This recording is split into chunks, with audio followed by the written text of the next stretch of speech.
Waalaikumsalam. Aduh, maaf mengganggu ya Pak ya. Bagaimana kabar Bapak hari ini? Alhamdulillah.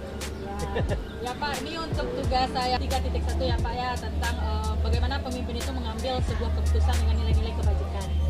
Nah, yang pertama ya Bapak ya, selama ini bagaimana Bapak dapat mengidentifikasi kasus-kasus yang merupakan dilema etika yang telah terjadi, yang Bapak jalani? Ya, kasus-kasusnya Bu ya. Dilema etika ya sesuai dengan apanya yang pengalaman yang selama ini kita mengambil suatu kebijakan atau keputusan atau apa yang akan dilakukan kalau kami dulu itu berdasarkan dari tuntutan-tuntutan yang lebih penting atau yang lebih diutamakan. Lalu selama ini bagaimana Bapak menjalankan pengambilan keputusan di sekolah Bapak, terutama untuk kasus-kasus di mana ada dua kepentingan yang sama-sama benar Pak, atau yang sama-sama mengandung nilai kebajikan?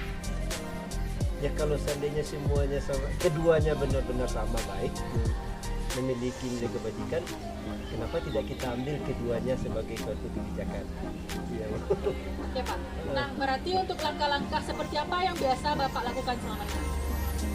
Untuk mengambil kebijakan Bu ya, untuk mengambil suatu keputusan, pertama kita berdasarkan regulasi yang ada. Yang kedua kita menggali inspirasi aspirasi dari orang tua wali murid, dari guru-guru dan dari anak-anak. Oke Bapak. Lalu hal-hal apa saja yang selama ini Bapak anggap efektif dalam pengambilan keputusan pada kasus-kasus dilema etika yang telah dijalani Pak? Gimana Bu? Lagi Bu? Hal-hal apa saja yang selama ini Bapak anggap efektif dalam pengambilan keputusan pada kasus-kasus dilema etika? Hal-hal apa saja Pak? Hal-hal apa saja? Yang efektif yang Bapak ambil dalam keputusan. Ya, yang efektif. Berarti hal-hal yang akan kita prioritaskan itu Ya, adalah sesuatu yang perlu didahulukan. Nah, itu yang kita lakukan. Contohnya seperti apa ya Pak? Ya, Kasus yang pernah Bapak Ya, contohnya seperti ada kegiatan ekstrakurikuler. iya. Nah, ini ada kegiatan ekstrakurikuler.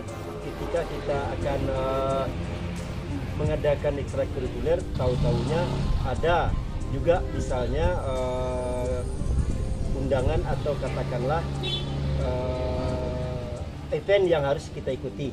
Nah, maka kita akan melakukan apa yang sudah kita rencanakan terlebih dahulu. Nah, kemudian event yang tersebut mungkin bisa kita tinjau ulang lagi apakah harus kita ikuti atau tidak. Kalau harus kita ikuti berarti ya kita dahulukan yang itu. Oke, terima kasih Bapak.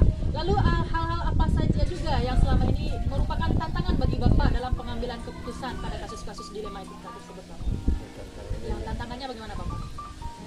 Ya, tantangan yang paling sulit itu kayaknya kebijakan atau keputusan dari atasan kita, dari contohnya dari dinas pendidikan atau dari kementerian. Oh iya. Nah, itu agaknya yang agak sulit. Ya, Pak. Jadi apakah selama Bapak memiliki sebuah jadwal tertentu gitu atau dalam sebuah penyelesaian kasus dilema etika Bapak, apakah Bapak ada memiliki jadwal tertentu gitu untuk menuntaskan kasus ini gitu atau bagaimana Bapak? Ya, harus ada. Seperti rapat gitu ya, Seperti Bapak? rapat mingguan.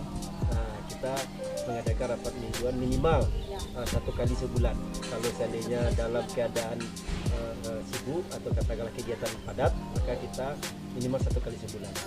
Terima kasih ya Bapak ya. Berarti adakah seseorang atau faktor-faktor yang selama ini yang mempermudah atau membantu Bapak dalam pengambilan keputusan dalam kasus-kasus tersebut? Ya, pasti itu Bu, Ibu, pasti karena kita tidak bisa bergerak sendiri. Nah, ya, disitulah salah satu peran dari wakil yang kita tunjuk, wakil kesiswaan, wakil kurikulum, atau wakil sarana. Nah, itu penting bagi kita, ditambah dengan wakil humas. Nah ini pertanyaan terakhir ya Bapak ya. Nah dari semua hal yang telah disampaikan ya Bapak, pembelajaran apa yang dapat Bapak petik dari pengalaman Bapak mengambil keputusan dilema etika tersebut? Pembelajarannya ya kita harus mempunyai sikap tentang bagaimana kita melakukan atau mengambil kebijakan sesuai dengan prioritas yang sudah kita rencanakan dari awal. Jadi yang lebih tepatnya hal-hal yang baik kalau seandainya bisa kita lakukan, itu kita lakukan. Tapi kalau seandainya akan mengganggu prioritas dari program, maka perlu kita pertimbangkan. Jadi hal positifnya lebih kita utamakan kepada apa yang sudah kita rencanakan dan sesuai dengan regulasi yang sudah ditetapkan. Oke, baik, terima kasih ya Bapak ya. Ya, Sekian dulu bisa. untuk beberapa pertanyaannya. Semoga untuk masalah dilema etika ini tidak ada lagi ya Bapak ya. Iya, iya, Di iya. sekolah kita ya, Bapak, Iya, ya. iya, Bu. Terima kasih Bapak atas Ya, sama-sama, wawancaranya. Ibu. Ya, Bu. Assalamualaikum Bapak. Waalaikumsalam warahmatullahi wabarakatuh. Waalaikumsalam warahmatullahi wabarakatuh.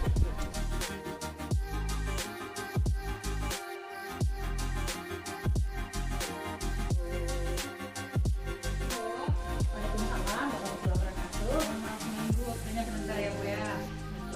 Nisa mau bermaksud untuk mewawancara Ibu tentang tugas CGP modul 3.1 yang dimana bagaimana seorang pemimpin tersebut mengambil keputusannya sesuai dengan nilai-nilai kebajikan. Oke, baik Ibu ya. Untuk pertanyaan yang pertama ya Ibu, selama ini bagaimana Ibu dapat mengidentifikasi kasus-kasus yang merupakan dilema etika atau bujukan moral? Oke. Sebetulnya kalau kita untuk di SMP 2 kasus seperti itu tidak banyak. Ada. Namun demikian tentu harus ada, kita harus mengetahui latar belakangnya.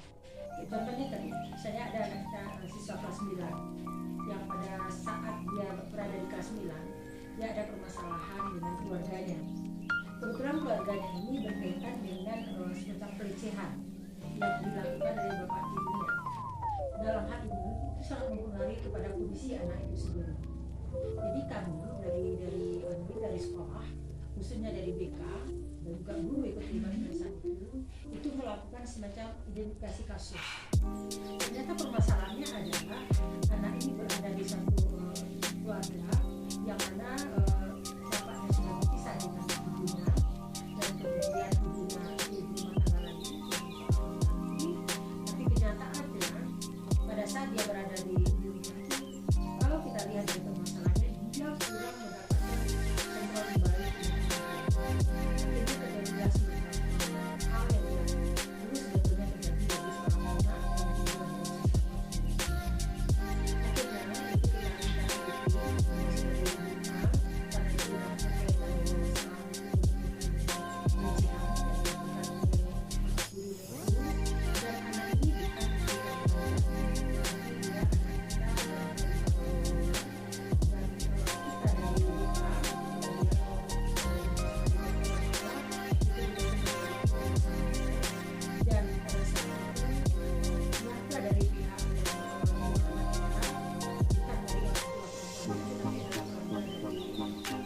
akhirnya itu tidak dari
segi psikologis, psikis kita.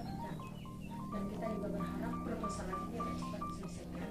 Sayang sekali dia di usia dia masih sangat remaja, kemudian permasalahan ini terjadi pada dirinya. Jadi kita meminta kepada orang tua, walaupun ini kita sedih kita karena anak kita, tapi mungkin satu hal yang sangat kita bertiga tentu tergantung dari bagaimana anak ini bisa melanjutkan sekolahnya kembali di tempat yang baru. Jadi berarti selama ini bagaimana Ibu menjalankan pengambilan keputusan di sekolah Ibu, terutama untuk kasus-kasus di mana ada dua kepentingan yang sama-sama benar atau sama-sama mengandung nilai kebajikan? jadi kalau untuk pengambilan keputusan, karena kita bukan berarti